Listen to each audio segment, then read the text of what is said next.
اپنے باپ دادا کے دین کی طرف بلانے والے نہیں ہیں. ہم اس کائنات میں مانتے ہیں تو صرف محمد الرسول اللہ کے دین کو مانتے ہیں.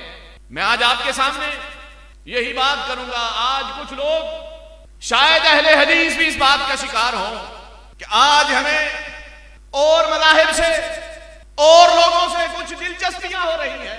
آؤ میرے نبی کے بارے میں یہ سن لو کہ ہمیں تو کسی اور کے پاس جانے کی ضرورت نہیں ہے، بلکہ ضرورت ہے تو پوری کائنات میں موجود لوگوں کو ضرورت ہے تو وہ دین اسلام کی ضرورت ہے. صبغۃ اللہ ومن احسن من اللہ صبغہ ونحن له عابدون. ہم ایک ہی بات کہتے ہیں کہ شاعر نے بڑے اچھے انداز میں یہ بات رکھی ہے. حسن یوسف دم عیسیٰ ید بیضداری، حسن یوسف دم عیسیٰ ید بیضداری، آنچ خوباں ہما دارن تو تنہا داری. اگر ہمارے نبی کی خوبیاں جاننا چاہتے ہو تو کائنات میں ایسا کوئی نبی نہیں ہے کہ جسے یہ خطاب ملا ہو وما ارسلناک الا رحمتا للعالمین.